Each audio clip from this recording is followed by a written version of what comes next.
Kalau perkenalkan nama saya kan dengan salah S2303.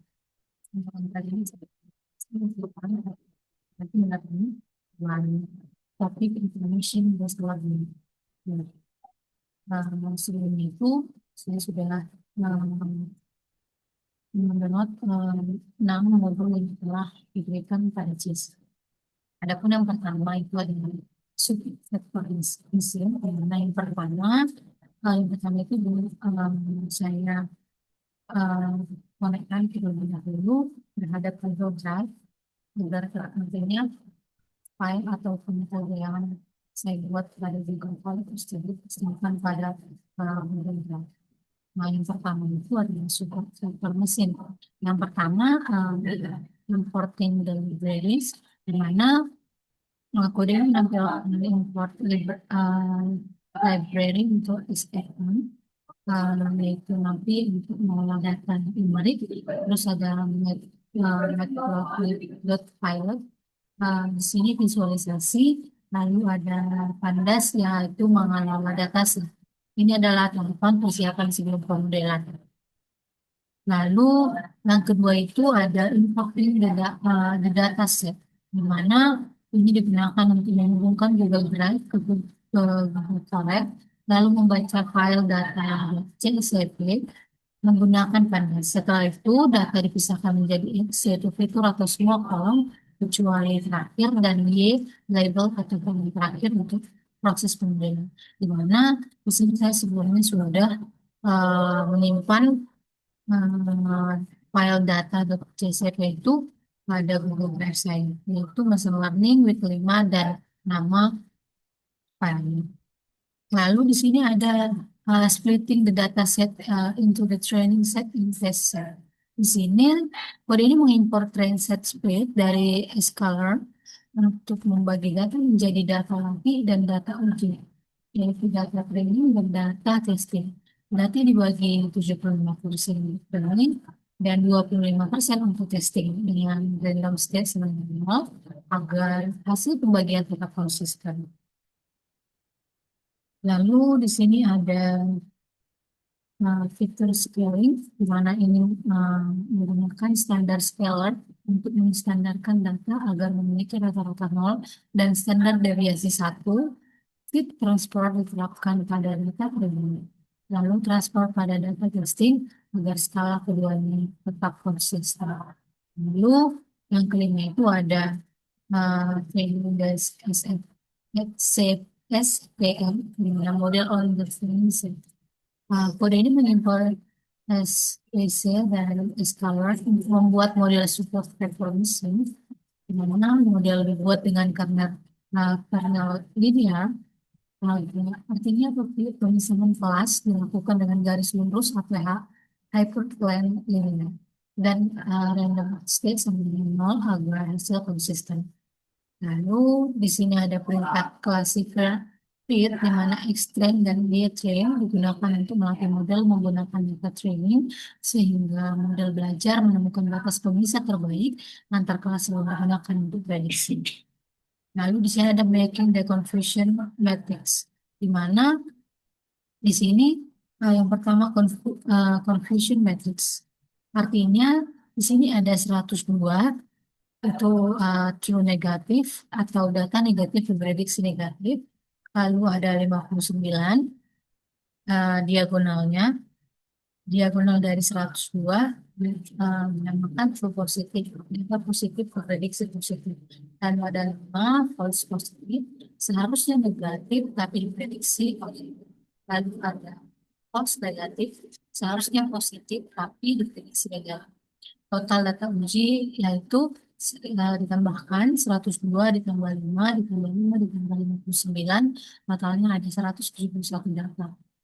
Yang kedua adalah akurasi, yaitu 0,9415 atau 94,15%, mana rumusnya itu adalah TP, yaitu true positif plus true negatif per total, yaitu 102 ditambah 59 per 171. Maka hasilnya 161 per 171 sama dengan 90,94 15 atau sama dengan 94,15%. Artinya modul berhasil mengklasifikasikan 94% data dengan benar dan hanya salah pada 10 data, yaitu 5 false positif plus 5 false negatif. Lalu yang kedua ada karena uh, SCPM, SPM di mana yang pertama important dan libraries sama seperti sebelumnya. Untuk tahapan yang 1, 2, dan 3, bahkan 4, bisa dikatakan tahapannya sama dengan tahapan yang pertama tadi. Langsung saja ke training the kernel SPM model in the training set, di mana kode tersebut digunakan untuk membangun dan melatih model klasifikasi SPM dengan kernel RPF agar dapat mempelajari pola dari data training dan memisahkan dua kelas yang tidak linear. Lalu yang keenam ada making confusion matrix, di mana pada kode tersebut digunakan untuk menguji performa model SPM pada data testing dengan menghitung confusion matrix dan akurasi yang tadi sudah sebelumnya pernah kita hitung. Namun di sini hasilnya itu berbeda dengan sebelumnya, itu 102, 5, 3, dan 61. Yang menunjukkan model salah memprediksi 8 data saja.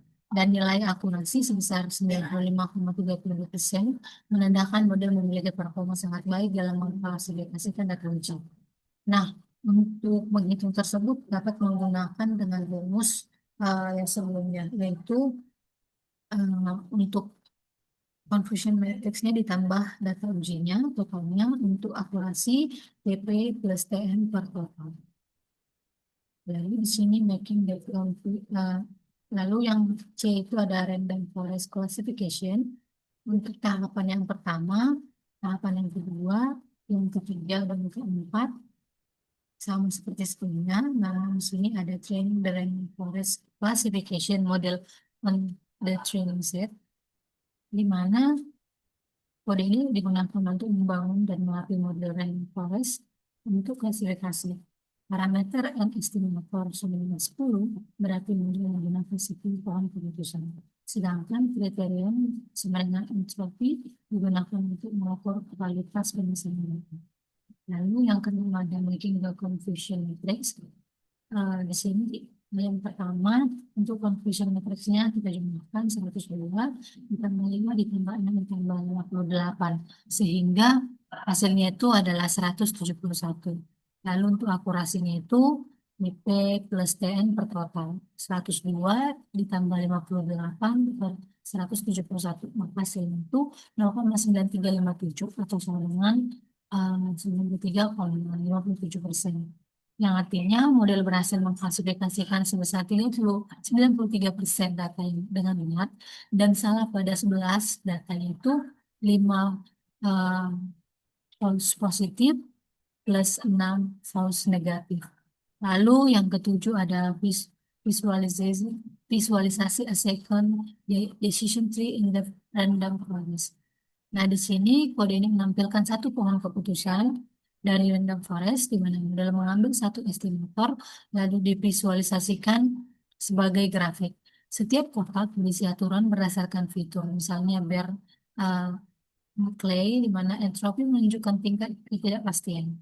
Sampel jumlah data, value jumlah data per kelas, dan kelas adalah hasil prediksi. Lalu cabang true atau false menunjukkan keputusan berdasarkan kondisi. Artinya gambar ini memperlihatkan cara mengambil keputusan untuk menentukan kelas itu. Lalu yang keempat itu ada naive Bayes, di mana yang untuk tahapan yang pertama, kedua, ketiga, dan keempat yang seperti sebelumnya. Namun yang kelima itu training the based model on the training set, di mana kode ini digunakan untuk membuat dan melatih model net-based tipe Gaussian, di mana Gaussian NB adalah algoritma klasifikasi yang mengasumsikan setiap fitur mengikuti distribusi normal atau Gauss, di mana baris klasifikatif berarti model dilatih menggunakan data fitur, X-train, dan label Y-train. di mana outputnya menandakan bahwa proses pelatihan berhasil dan model siap digunakan untuk prediksi data baru. Lalu di sini yang keenam, making the confusion matrix. Untuk confusion matrixnya tinggal ditambah saja 99 tambah 8 tambah 2 tambah 62. Hasilnya 171 data dan untuk akurasinya sebesar 94,15%. Artinya berhasil mengklasifikasikan sekitar 94 data dengan benar dan melakukan kesalahan pada 10 data, yaitu 8 false positif plus 2 false negatif. Lalu di sini ada visualisasi the confusion matrix. Kode ini digunakan untuk memvisualisasikan confusion matrix dalam bentuk heat map agar hasil evaluasi model lebih mudah dibaca. Library Python dipakai untuk membuat heat map, sedangkan nilai dalam sel, yaitu not true, menunjukkan jumlah data pada tiap kategori. Lalu ada classification report. Berdasarkan classification report, model memiliki akurasi 94%, yang berarti sebagian besar data berhasil diklasifikasikan dengan benar. Untuk kelas 2, precision 0,98 dan recall 0,93 menunjukkan prediksi sangat tepat dan sebagian besar data kelas 2 terdeteksi dengan baik. Untuk kelas 4, precision 0,89 dan recall 0,97 prediksi menunjukkan hampir semua data kelas 4 berhasil dikenali. Meskipun ada sedikit kesalahan prediksi, nilai F1 score kedua kelas 0,95 dan 0,93 tergolong tinggi, sehingga secara keseluruhan model sudah memiliki performa yang baik dan seimbang. Lalu yang kelima ada logistic regression. Untuk tahapan yang pertama, tahapan yang kedua, tahapan yang ketiga, dan bahkan tahapan yang keempat sama seperti sebelumnya. Namun tahapan yang kelima yaitu training the LR, model on the training set. Nah, di sini kode ini menunjukkan proses pembuatan pelatihan model logistic regression menggunakan Scholar. Model dibuat dengan parameter random state sama dengan 0 agar hasilnya konsisten setiap dijalankan. Kemudian classifier fiktif digunakan untuk melatih model menggunakan data training, di mana outputnya menandakan bahwa model berhasil dibuat dan sudah siap digunakan untuk prediksi pada data uji. Lalu yang keenam ada making the confusion matrix. Nah, di sini kita tambahkan saja 84 tambah 3 tambah 3 dan tambah 42. Dan untuk confusion itu akurasinya itu 0,9562 atau sekitar 95,62%.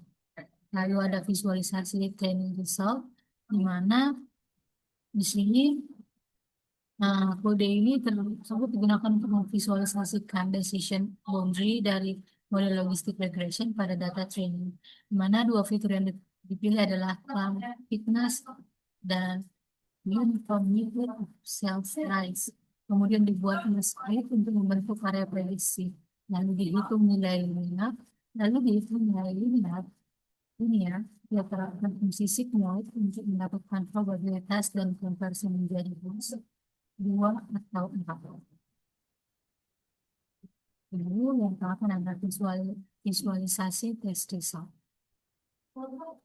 Nah, dimana di kode ini digunakan untuk memvisualisasikan decision boundary pada data test menggunakan model logistic regression yang sudah dilatih.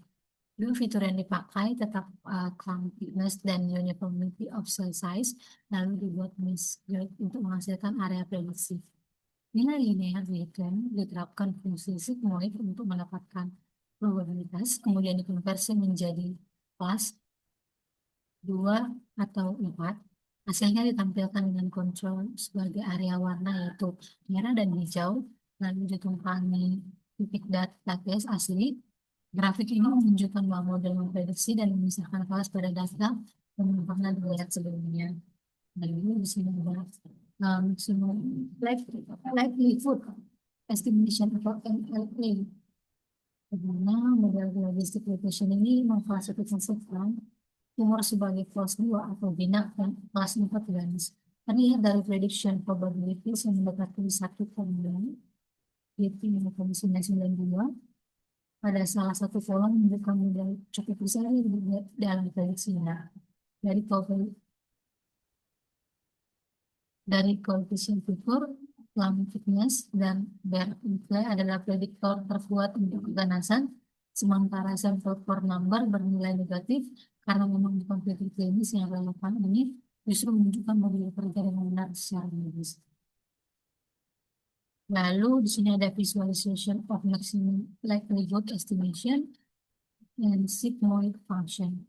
Nah, grafik ini memvisualisasikan fungsi sigmoid yang menjadi inti definisi logistik sumber X adalah nilai Z, kombinasi linear fitur dari koefisien, sumbu Y adalah probabilitas prediksi, garis putus-putus sabu, di Z sampai dengan 0 dan merah di probabilitas 0,5 dan menunjukkan ambang batas keputusan. Di mana jika Z lebih besar dari 0, maka probabilitas lebih besar dari 0,5. Prediksi kelas ganas. Maka begitu juga dengan sebaliknya. Lalu di sini ada Nearest Network. Untuk tahapan pertama, kedua, ketiga, dan keempat, sama seperti sebelumnya, namun belum sinkron dan model omelet set, di mana Kodedi menggunakan standar skala untuk menstandarkan data agar memiliki rata-rata 0 dan standar deviasi 1. Itu transport diterapkan pada data training, lalu transport pada data testing agar skala keduanya konsisten. Lalu training itu untuk fitur scaling. Namun, training DKNN model on the training set digunakan membuat dan melatih model K-nearest network atau KNN dibuat dengan K sama dengan 3. Artinya prediksi kelas ditentukan dari 3 tetangga terdekat. Parameter metrik atau Euclidean dan P sama dengan 2 menunjukkan jarak yang digunakan adalah jarak Euclidean. Yang keenam ada making the confusion metric. Nah, sama seperti sebelumnya, ditambahkan saja 104 tambah 3 tambah 7 tambah 57 sehingga 171 data dan itu akurasi itu 94,15%. Dan model berhasil mengklasifikasikan sekitar 94% data dengan benar dan melakukan kesalahan pada 10 data, 3 false positif dan 7 false negatif. Adapun kesimpulan yang bisa diambil melalui praktikum yang pertama, berbagai algoritma klasifikasi menghasilkan akurasi tinggi SPM linear, SPM atau RBF, Random Forest, Naive-Bayes, Logistic Regression, dan KNN. Semuanya mampu mengklasifikasikan data kanker dengan akurasi di atas 93%, membuktikan bahwa dataset ini relatif mudah dipisahkan secara computational. Lalu ada karena SPM dalam model terbaik di antara semua algoritma yang diuji dengan akurasi tertinggi 95,32%. Karena kardinal RBF mampu menangani pola non-linear pada data lebih baik dibanding SPM linear biasa. Lalu yang ketiga ada fitur scaling, sangat penting dalam pre-processing penggunaan standar scaler sebelum pelatihan diterapkan konsisten di semua algoritma untuk memastikan setiap fitur berada pada skala yang sama, sehingga model tidak bias terhadap fitur dengan nilai besar. Yang keempat ada fitur cleaning seperti plum thickness dan Bear nuclei terbukti menjadi prediktor paling dominan dalam menentukan keganasan tumor berdasarkan revision logistic regression, sementara fitur non-klinis seperti sample code number tidak relevan secara medis.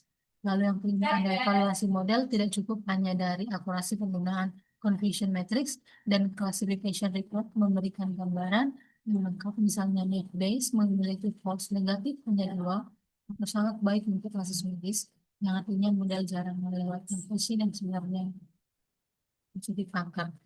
Nah, sekiranya demikian yang bisa saya sampaikan. Apabila ada kesalahan kata, saya mohon maaf. Sampai jumpa di praktikum selanjutnya. Akhir kata saya ucapkan terima kasih.